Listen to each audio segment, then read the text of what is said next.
Hey everybody and welcome. My name is Amir and welcome back to the channel. Today I wanted to break down just 5 of the things that are knock-on effect of tackling poverty. So I think there's this understanding that the West with the UK and the US are like these rich utopias where everyone has enough money. I gotta do it, man.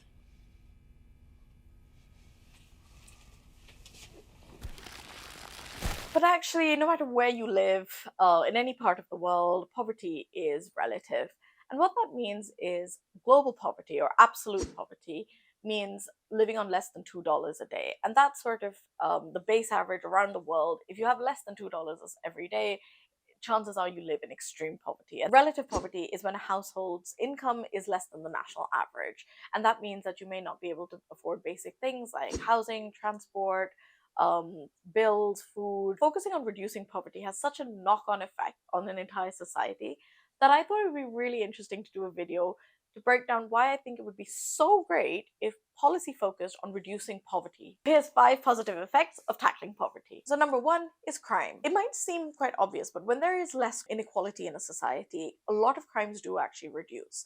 And that's why crime rates in places like the US and the UK, which are more developed countries, can actually be similar to the crime rates in places like Morocco and Myanmar. If we were actually able to tackle poverty and make sure that income was distributed more evenly in a society and that most people had enough income, we would actually be having an effect on reducing crime, which is something that actually benefits us all. The number 2 thing is happiness. Now, it might seem like if you were really, really rich and you had all the money in the world, that you would be very happy. When there is great amounts of inequality in a society, nobody can be truly happy because even if you had all the money in the world, that you were very comfortable and well taken care of, if you knew that people around you were in a situation where they were much, much poorer, it actually has a very big effect on our collective happiness and then how society functions as a whole. But most talk of income inequality focuses on the problems of the very poor or the broader socioeconomic implications of rising inequality. What is less well known is that income inequality makes us all less happy with our lives, even if we're relatively well off. So, even if we've got enough money that we can afford all of our basic necessities, seeing other people in our society, in our community, actively have less money than us can actually have an effect on making us all feel less happy with the situation around us. And some of the happiest countries in the world, a lot of the Nordic countries, Scandinavia, report having very high levels of happiness because they also have very low inequality ratios between the population. That means that the poorest people and the richest people, actually, the income inequality between them is much smaller than it is for other countries. Whereas if you take countries where there's a lot of wealth but also a lot of poverty, that can actually contribute to making people considerably less happy. A lot of these Scandinavian countries also have great social security nets. So things like good healthcare, good sort of like prison reform systems, safety nets for unemployment, maternity and paternity, and lots of paid time off. And these kind of social security nets have such an impact on making people happier, but also making sure that even on lower incomes, that they're able to live in a society in a way that's kind of fair and functional for everyone, not just for people making lots of money. Number 3 is healthcare. In 2023, the UK mental health charity Mind ran a study on how mental health relates to poverty and found that a quarter of people experiencing a common mental health problem also have financial problems, which is 3 times more than the general population.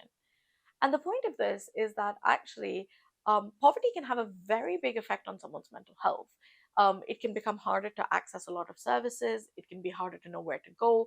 A lot of times, people who report having mental health concerns have these because they are stressed about money, unable to be able to afford the basic needs in their lives. And some of the key findings from this report were that many people still feel mental health is a white middle class conversation that they can't tap into. And so, although your race and your income status and your gender have a huge effect on how much you're able to earn, and we'll do a separate video about this later, most people having actual financial difficulties can have a huge knock on effect on their mental health. Earlier this year, a study done by the University of Sussex, which is actually where I went, found that the individuals who experienced upward, downward, or sustained lower socioeconomic status throughout their lives were significantly more prone to cognitive impairment compared with those who maintained a consistently higher socioeconomic status. So you can see that already having more money can actually improve your life chances in lots of different ways. It means that if you are born into relative poverty, it can have quite a long-term effect on both your physical and your mental well-being, and that's actually very hard to quantify how that affects an individual's life throughout their life cycle. Number four is disability. So there's a lot of research to say that if someone is born into poverty, that they're more likely to be disabled, especially preventable disabilities, because of things like not having enough childhood checkups, access to things like eye tests, and even things like being able to afford the right kind of medicine or being able to see the right kinds of doctors as a young person can have a knock-on effect on whether or not a person is or is not disabled. And this is also relevant for things like their parents. So if an expectant woman isn't able to access the right kind of maternal health care to be able to screen for disabilities or receive the kinds of nutrition or supplements that would prevent disabilities, it's likely that a child could be born disabled.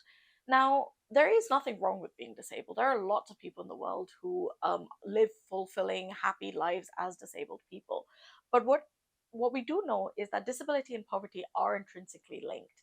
And so there are higher rates of people reporting being disabled in places that generally have higher levels of poverty. Number five is gender inequality. So, gender inequality in the economy costs women in developing countries $9 trillion a year, a sum which would not only give new spending power to women and benefit their families and their communities, but would also provide a massive boost to the economy as a whole. Globally, they earn 24% less than men, and 700 million fewer women than men are in paid work. So there's a lot of low wages for the work that women do. Women also do at least twice as much unpaid care work, such as childcare and housework, as men, sometimes up to 10 times as much, often on top of their paid work. The value of this work each year is estimated at least $10.8 trillion, more than 3 times the size of the global tech industry. Now, these kind of small disparities in income end up having knock on effects on women's earning potential and their ability to contribute to an economy over years. But most importantly, it keeps them stuck in a cycle where they continue to be stuck in poverty year after year. There is a lot of reason to be hopeful. Over the last years, there has been dramatic progress in how much income inequality and poverty has been reduced, but we're far from in an ideal situation. The pandemic actually reversed years of hard work towards reducing poverty globally. But if I was a policymaker, I would focus so heavily on reducing poverty first because it has such huge and far reaching knock on effects on everything that I think it's an excellent place to start looking at a more fair, inclusive, and sustainable future for the world. Thanks for watching. I hope you enjoyed this video. If you're new here, please subscribe to the channel, or if you're interested in more rambly thoughts, further reading, and more in-depth analysis of what I've been talking about, follow along with my newsletter, the link to which is in the description below.